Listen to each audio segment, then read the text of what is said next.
the purpose of this talk and the reason this talk come up was that a lot of people keep asking about, oh, how do I build applications for Liferay? And every time I build them, I get this, like, I can't find my classes, or I build it and it works at build time, and then I deploy, and then I get all these weird class exceptions, or modules are not wired, and all those things. And so, because we had kind of a little bit of a technical problems here, I'll make sure that you miss your lunch. So anytime you want to leave, don't bother about the presentation. You can go. But it's going to take me a little bit of a time to explain the concepts of why things work the way they work. And hopefully, once you understand the reason things are the way they are, it's going to be much more obvious for you to understand what we're doing, why are we doing it this way, and what you should be doing when you build your modules. Anyone willing to take a guess? What programming language is that? I'm the oldest one in the room. BASIC, that's BASIC. Actually, that's the version of BASIC that comes with the Apple II. The reason I'm showing you this is not to make fun of how 280 by 192 is considered a high resolution, which was a high resolution at the time. But to point out an important thing in this code, whatever you do here, you actually had functions and stuff in BASIC, but there was no way to include code. Whatever you wanted to write in BASIC, you had to put it in this very file. That's one thing that contains the whole code of your application. There's no way to use libraries. There's no way to use modules. There's no way to inject any external functionality into it. And from that perspective, it was super simple. You didn't have to worry about any external things. Obviously, highly inefficient, because you can imagine building a complex apps with this, right? Say, what, 10 million lines of code? Good luck with that. OK, last one. I'm not going to bother you anymore. Anyone willing to take a guess with what programming language that is? That's Pascal. No, Pascal. That is version roughly 5.5, year 1995, somewhere there. Now, the interesting part in this code is this in here, the ASM line. Anyone knows what that is? Assembly code, exactly. That is an assembly code inlined in your Pascal application. And you were like, now, what the hell? Like, you write assembly code inside your application. Why would you do that? Well, that particular thing here initializes a mouse. Those are the days where mice was just invented. And there were no drivers, and kind of thing. If you want to use mice with your computer, you had to initialize it somehow, which basically meaning like you move bits and pieces in memory from one place to another. And the easiest way to do this was an assembly code. Now, I used to write programs like this. Even though Pascal 5.5 at the time had this notion of unit. And unit was a piece of code that you could build in a separate file, call it a unit, give it a name, and look how nicely that was designed back in the old days. Again, that's mid-90s. It has two sections, interface and implementation. And basically, in the implementation goes all the code that you need. And the interface section is just a declaration of what the things that you provide to other people are. You can think of Java's classes and interfaces in one file, right? And that concept was back there in 90s. Right? So the reason I'm showing you this is that, of course, people started writing drivers for mice, right? But most people would still do this. Most people, including me, would never use someone else's code. We're just going to write this byte. Well, we copy-paste from magazines and stuff, all these bytes, or we learn assembly code, for the simple reason that it wasn't reasonable to trust someone else's code. Because you didn't know, you didn't have a way to know what's in here. They could put just one method in the interface They can do a hell lot of stuff inside the implementation that you don't know about. Fast forward 20 years, and we're at the case of paying the bill, paying the price for what I call drying the code. You know the dry, don't repeat yourself pattern? Right, so this is what we've been told over the years, like, oh, all the code is out there, you don't have to write it, you just use it, right? So what happens these days, 20 years later, is instead of writing some small pieces of code, people spend days on Google trying to find the proper library, and then they spend days on Slack talking to other developers, making sure that that library actually works, right? And then you end up with Maven local repo, which is, mine is, I think, 15 gigs. Someone recently told me they have an NPM repo on their machine, which is 11 gigs. Now, can you just stop for a second and picture 11 gigs of JavaScript? Now, how that sounds to you? I got scared. Anyways, and because now that you have all the gigabytes of code that you need to wire somehow and make sure that they all work together, you need a way to do that. So how do we do that? Well, we fall into things like Spring Boot. Why? Because Spring Boot is very opinionated about its dependencies. From the old Maven repo, it knows it works fine with those things. Now, you're free to add others, but then things may break. But it's very opinionated on dependencies, so we built Spring Boot applications just to make sure that everything's wired properly together. But then how we wire Spring Boot applications with the rest of the world, we put them in Docker containers just to make sure that no one messes up with our class path and stuff like that. Okay, so how do you wire Docker containers together? We put them in Kubernetes or what is the other, Swarm or something like that. You get the pattern, right? And as the common saying goes, all problems in computer science can be solved by another level of abstraction, except the problem of too many levels of abstraction. So this is where we are currently. Now imagine you could write a program like this. You could that's a non-existing programming language, by the way.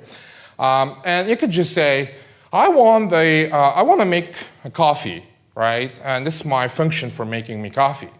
And for this, I need to check if there's coffee in the machine. If not, then add some. Check if there's water. If not, then add some. Turn the coffee machine on, wait a little bit for it to warm up, and then make a coffee. Simple as that. Now, what do you need for this is those functionalities. You need to turn the coffee machine on, add coffee, and so forth. Now, imagine you could only import these functionalities and make sure that nothing else actually comes into place. That would be the perfect world for you as a developer because you know what you need, you just use the stuff that you need, and it's great.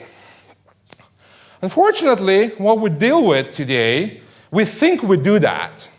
But what we do is what I call WYSIWYG dependencies. You're probably familiar with the WYSIWYG editors.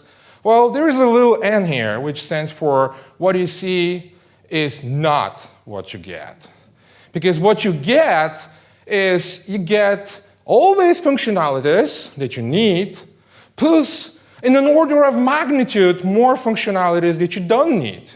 In the coffee machine example, if you just get the jar files and transfer the dependencies, you're going to get things like clean coffee machine, repair coffee machine, drive coffee machine to the repair shop. Things that you would never ever use. But just because the manufacturer decided that it makes perfect sense to put them all in one place and provide it to you as a dependency, you get all this stuff in there, which potentially makes a lot of issues for you. But hey, it's your problem to solve now. Now, the other thing is, now imagine this from the manufacturer perspective.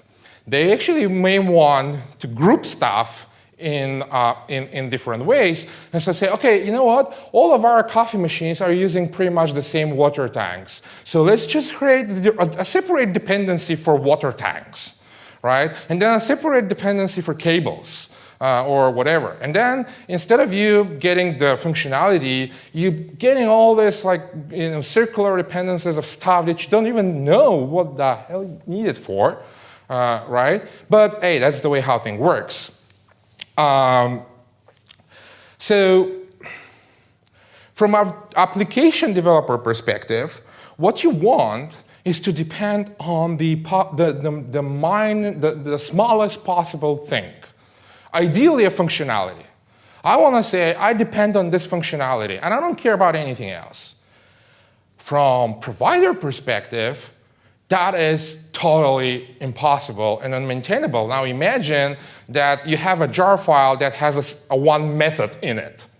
Now, and this is how you distribute your application or your library, like in like tens or thousands of jar files. This is an unmaintainable approach. So there's a conflict of interest in here. So let's examine how this is done in Java. So in Java, functionalities are implemented in methods. Okay, that's an oversimplification of the state, but let's assume that for the purpose of this talk. And then those methods are put in classes. So classes are nothing more than a collection of methods. Let's put it that way. And then jar files are nothing more than a collection of classes, right? And then applications are nothing more than a collection of jar files. Anything? And so now the problem here is what makes sense to group together? Like what is the dependency level? Like what you want to depend on is this. You want here. You want to depend on those things. But what you want to distribute is here.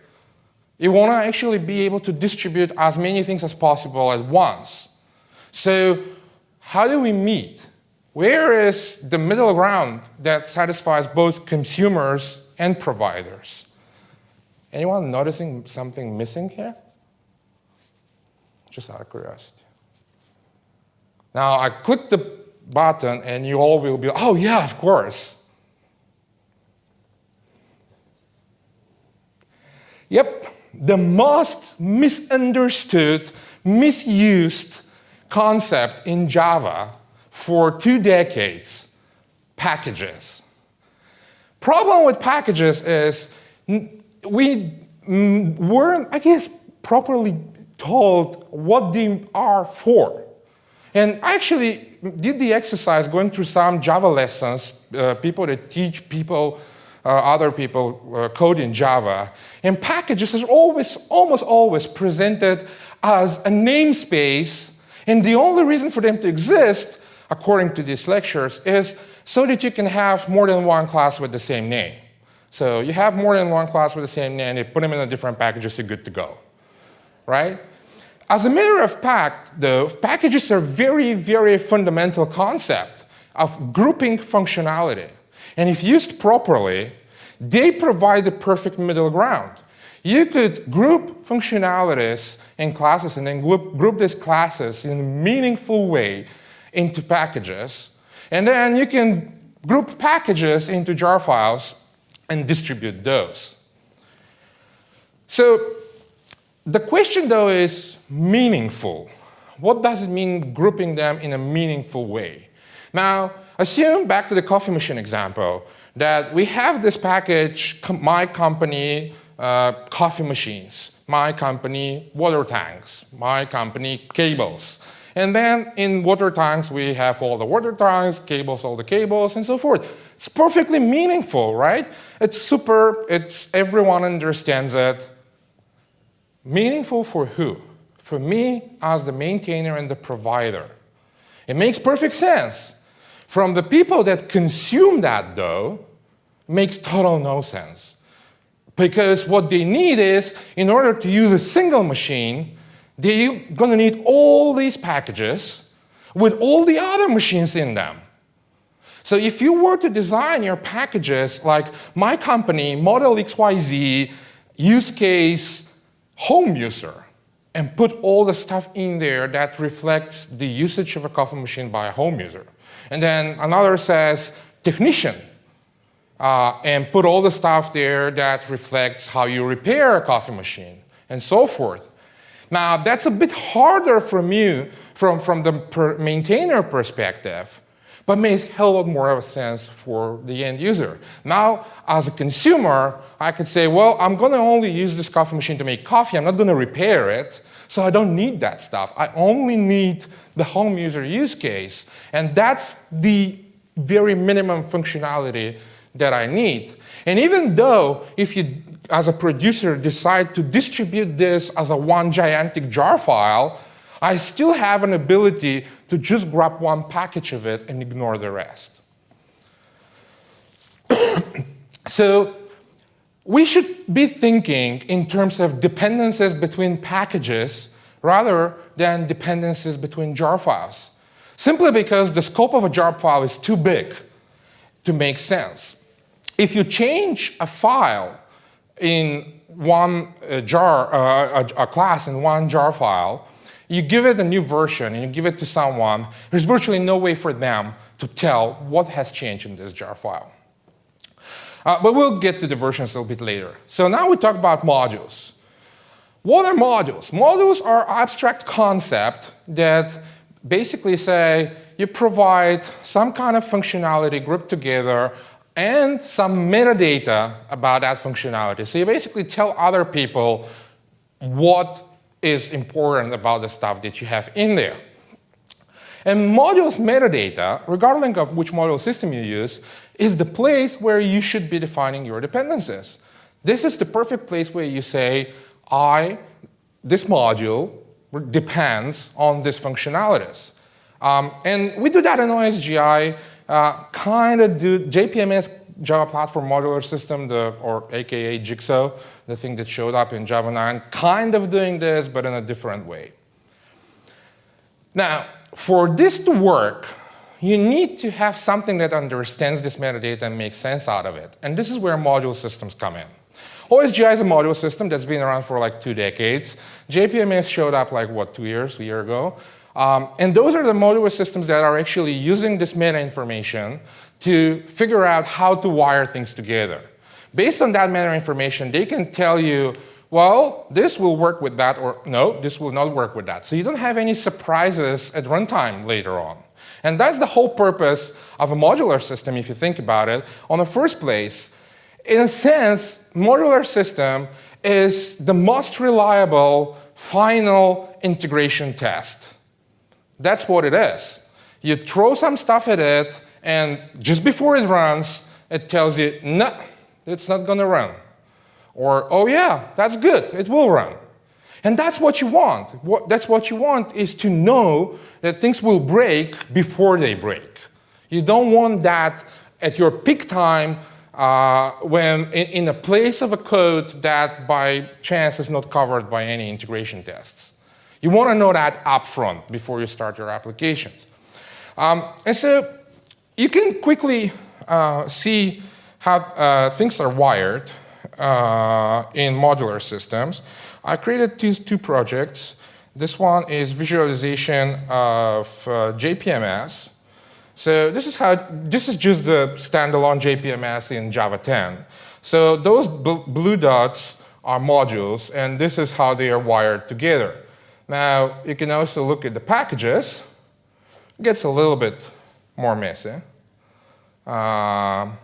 So the yellow dots are packages, those are modules. So you can see what packages are in what modules and how they are wired together. I'm not going to spend too much time.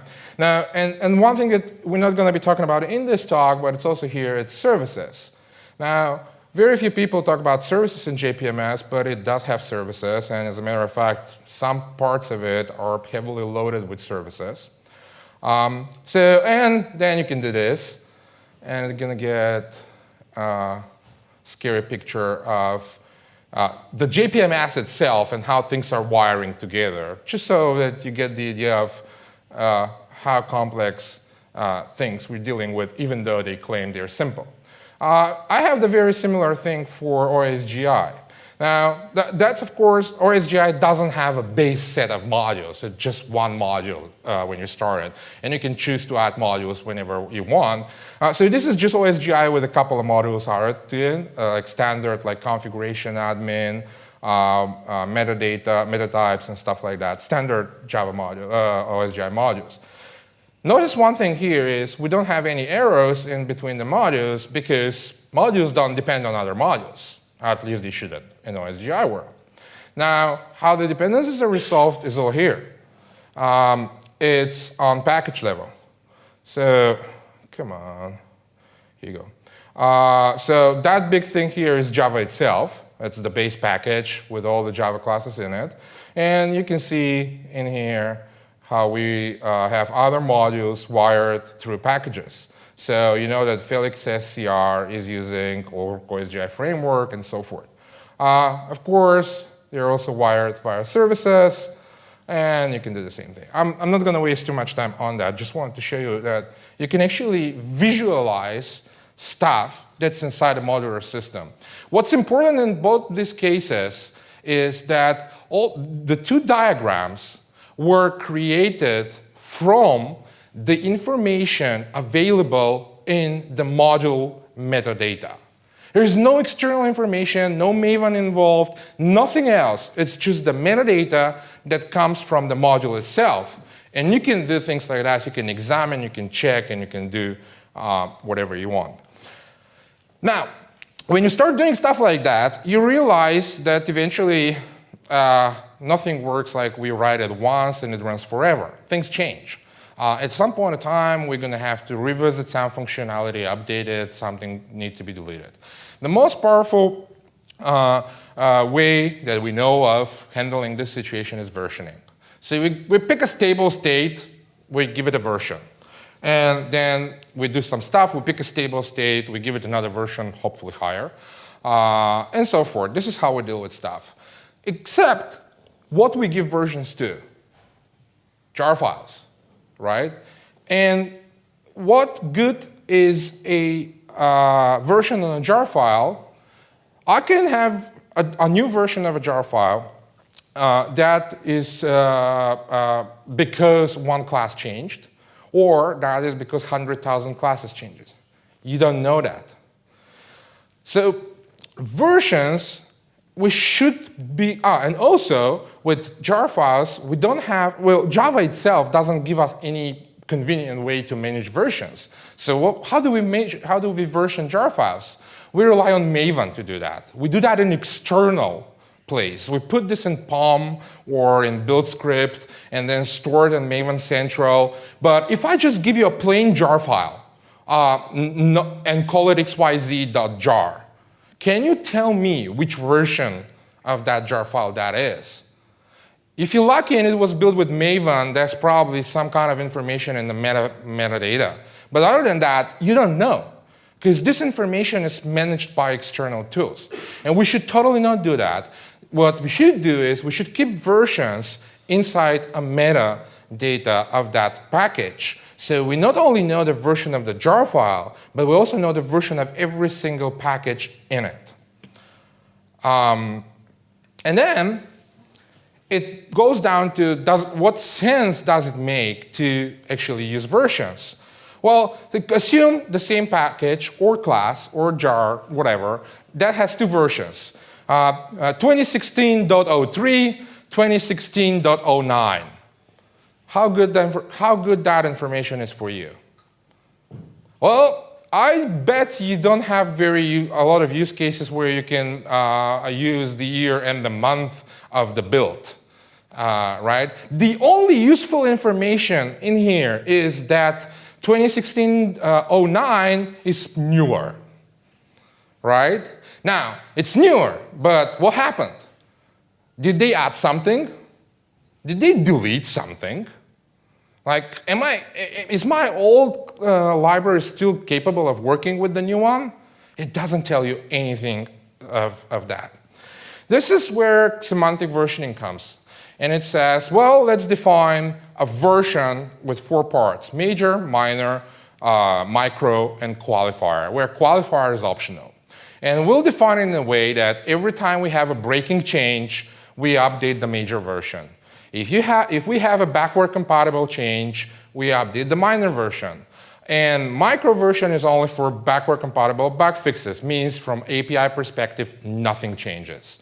And then qualifier is just so that you can put things like 206, well, the date or the build number or whatever. Now that gives you a lot more information, and we'll go back to how that is used in a second. Important part here is when you see a version of a jar file, of a class, of a package, of whatever, you can be reasonably sure what has changed in it. Another thing that I want to touch upon is compile time versus runtime. And this is also a very misunderstood concept. And a lot of people will advise you that you should have in the runtime the exact same jar files that you had in the compile time, otherwise you're going to run into all kinds of issues. Well, not if you follow this simple concept. You always compile against the API, and you run against a compatible implementation of that API. Now, for those of you who are wondering how that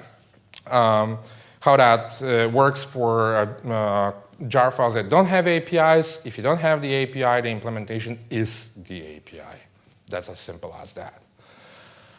Another important thing that we don't talk about a lot, but it's fundamental for resolving, is consumers and providers.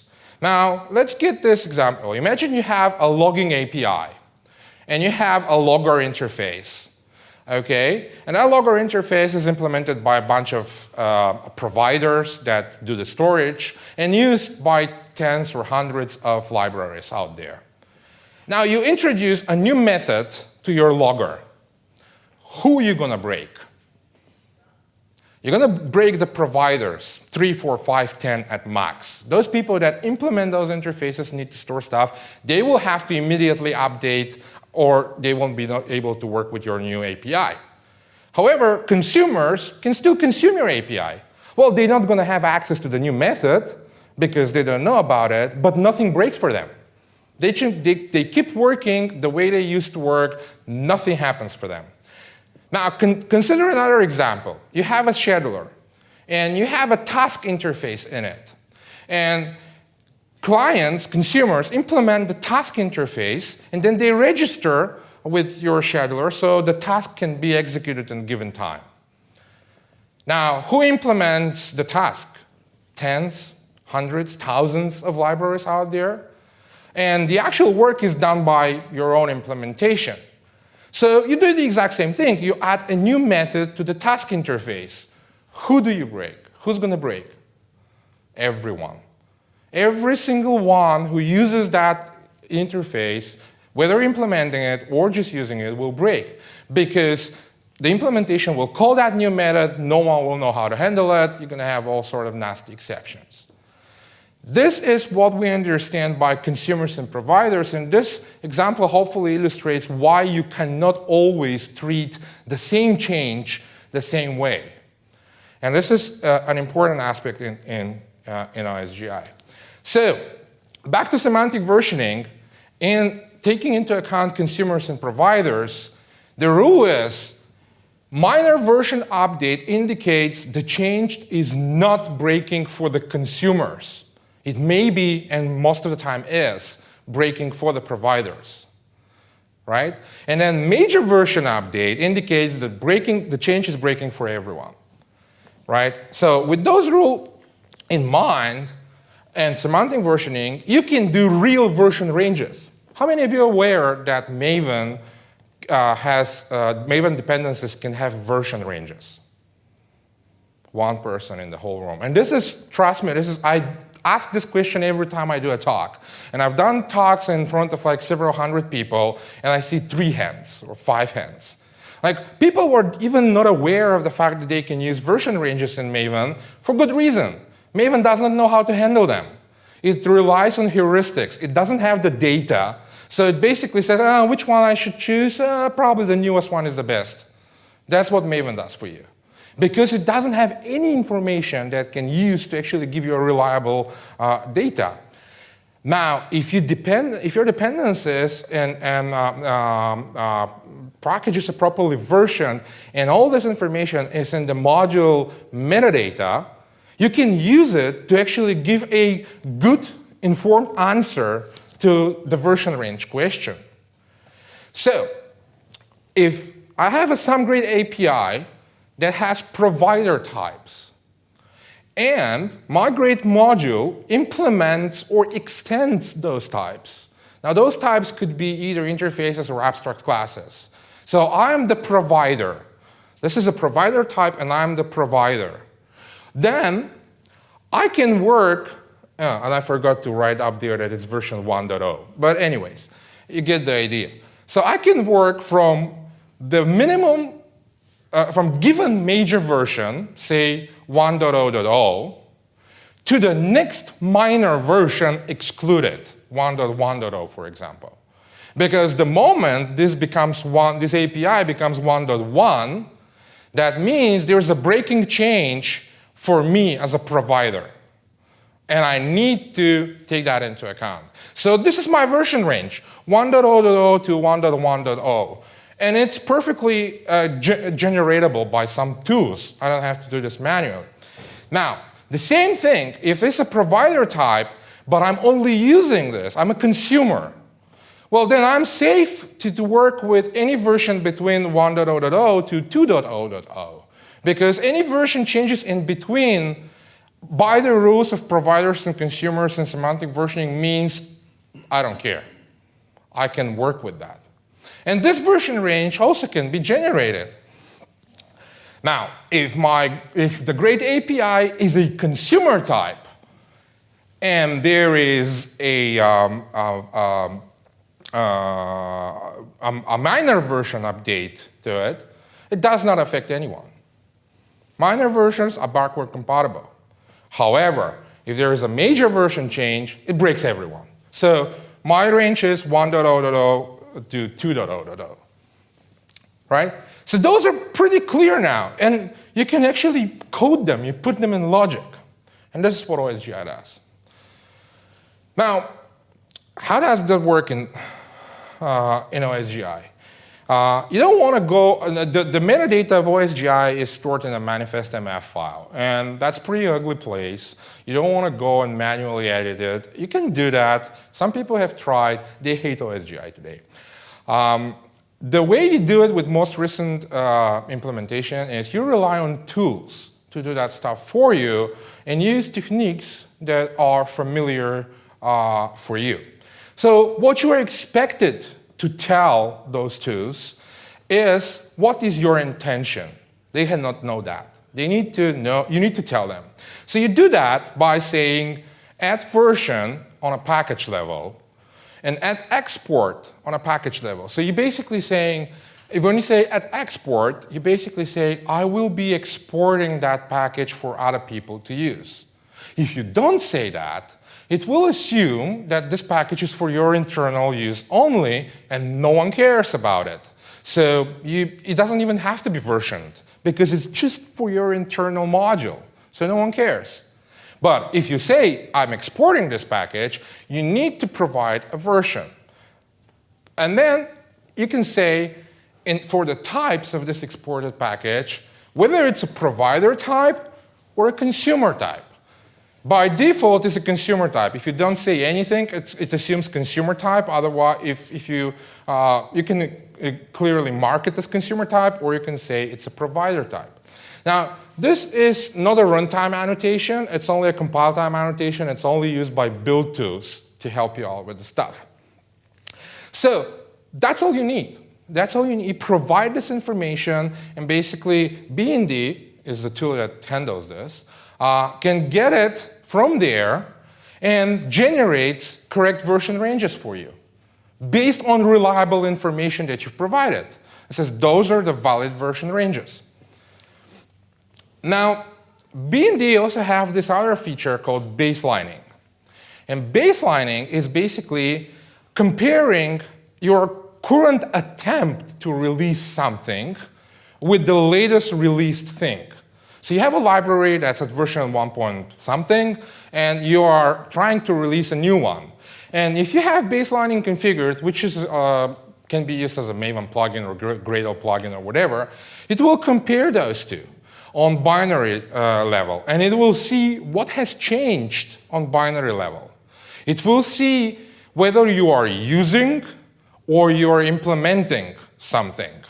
And when you do, it will go and see whether that thing is consumer or provider.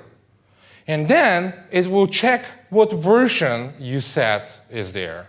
And if that version is wrong, according to semantic versioning, it's going to tell you, that's wrong. And it's going to fail your build.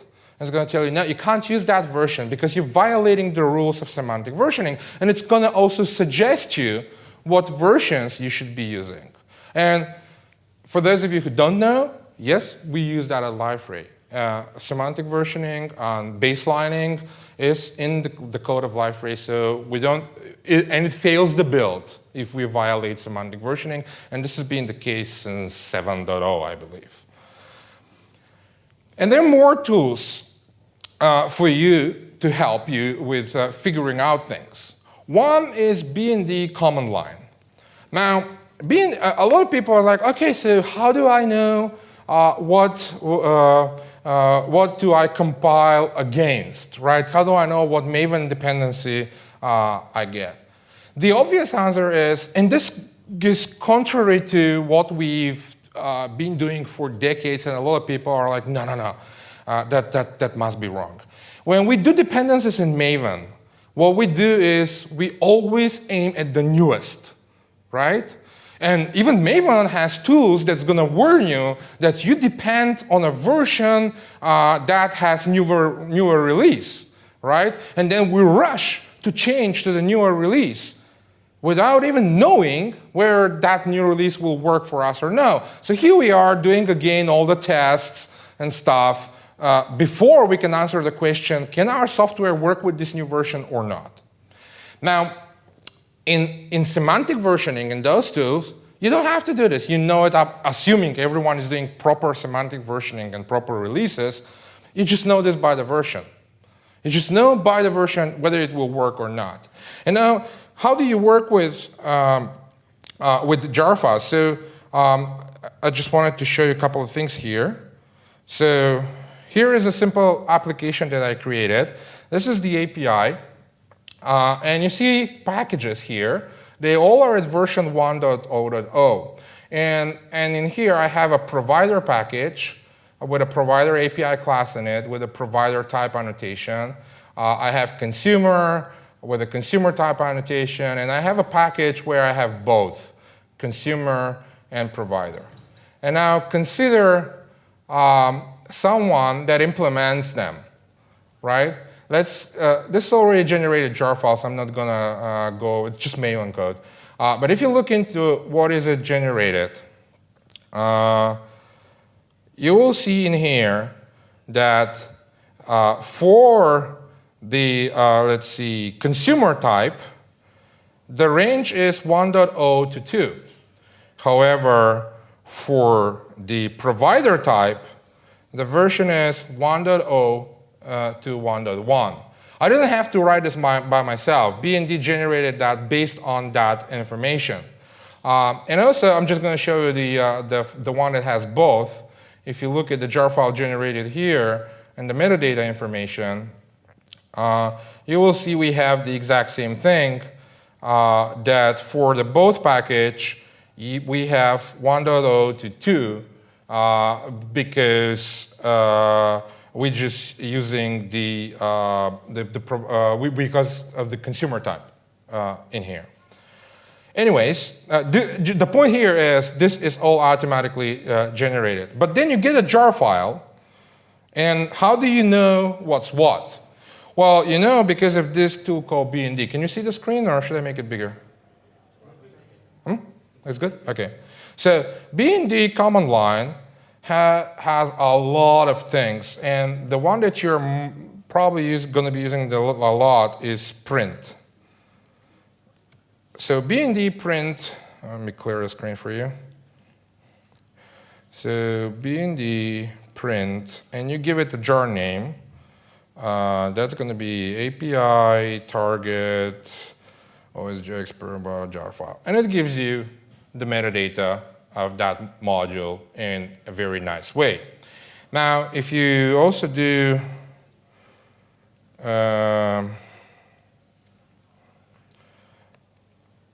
stuff like help here, and we'll see what else you can do with it. So you can say, for example, that you just want to see the API or just the imports and exports. So you can do the same thing as before.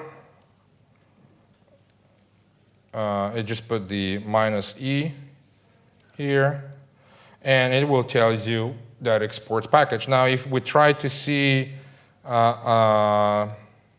or you can actually put more than one. So now just get the implementer, target, another jar file, and it basically is going to tell you which one is doing what. And you can see the version ranges right in here. You don't have to dig into your Eclipse and stuff like that. So BND Tools is a very handy tool.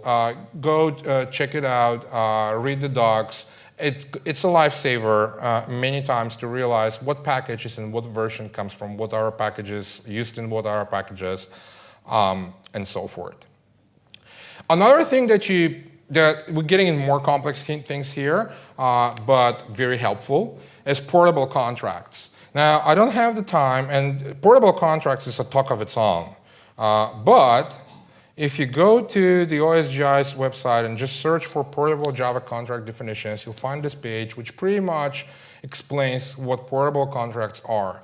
Portable contracts serve the purpose to do versioning for existing libraries that are not properly versioned. And in a way, basically, you think of like Java Servlet API. It is not properly semantic versioned, right? So what do you do about it? Call Oracle and tell them to semantically version it? Like, probably it's not going to work, right? So you can use portable contracts to basically say, okay, this is, but at the same time, Servlet is a spec, right? So you can say, you can define a portable contract that says, this is a Servlet spec version, blah, blah, blah.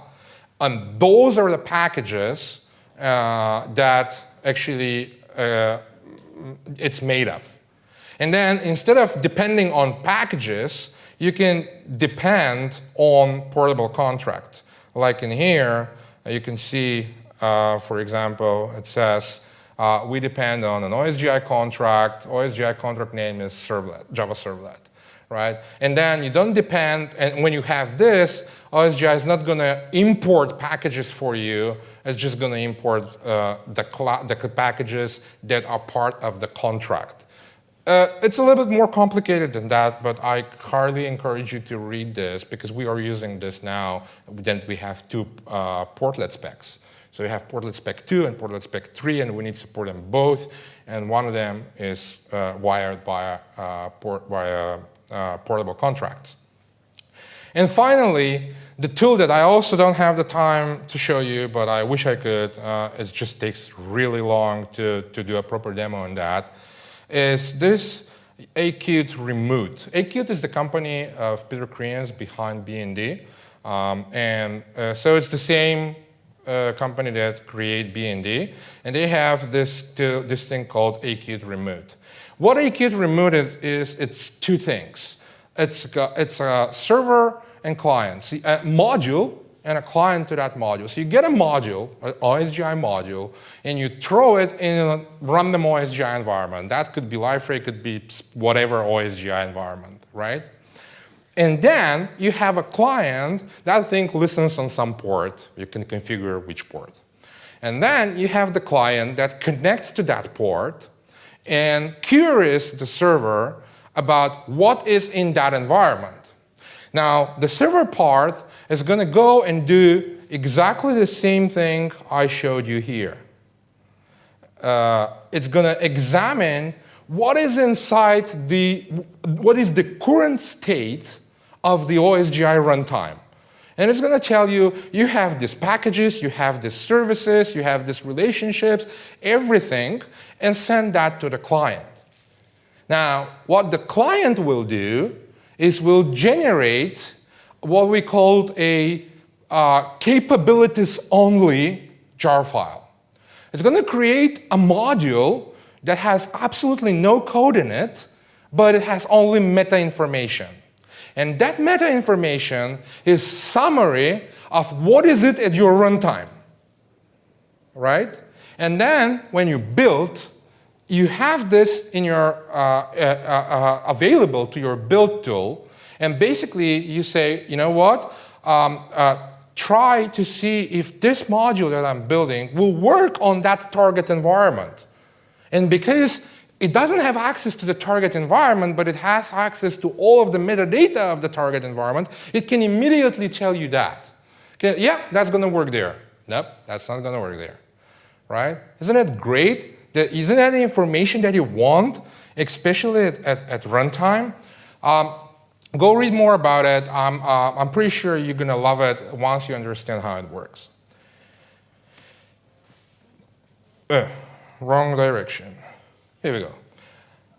I'm going to leave you with that favorite sentence of mine. One man's dream is another man's nightmare. Generally, this talk, when it is longer, tries to compare JPMS and OSGI. I just focus on the OSGI part here because that's what's relevant to you. But whatever you look, if you look at the two modular system, the Java platform modular system and OSGI, they're both not easy. That's not something you learn overnight, right? And they both deliver a lot of frustration for developers. You don't want to know how many times I've been frustrated with OSGI. Absurd error messages and stuff like that. When you start doing OSGI, it's like the most common thing on earth. And that's, by the way, why I wanted to do this talk, to give you the concepts so you, next time you see the message, you know where it comes from. And it's not like, wait a minute. Like, the problem with these two systems is JPMS, and this is to answer the question that we have often asked, is why you guys decided to use OSGI and not Java Platform Modular System, right? Because Java Platform Modular System doesn't even do maybe 99% of those things. They gave up on versions. They don't do package dependencies. They do module dependencies. Their services are very limited. So it's easy start. Starting with JPMS is much easier than starting with OSGI, but long-term, the frustration rises because you realize you're missing this, you're missing this, you're missing this, and chances are it's not going to show up anytime soon. With OSGI, it's the opposite. Because it targets so many use cases and so many possible scenarios, when you try to use it at first, you're overwhelmed with all this. You have to learn all these concepts, and then you have to think about like, why the hell this thing fails. So there's a lot of frustrations in the beginning. But once you master it, you realize the beauty of it, and you realize the flexibility and all those things that you can do with it. No, I'm not going to lie to you. Frustration does not go away. It's always going to be there. There's always going to be something that you don't understand and need to go and ask someone. But long-term, it is a lot more flexible. It gives you a lot more opportunities. So in that respect, well, one has to choose its own poison. We decided to go with OSGI for better or worse. Thank you.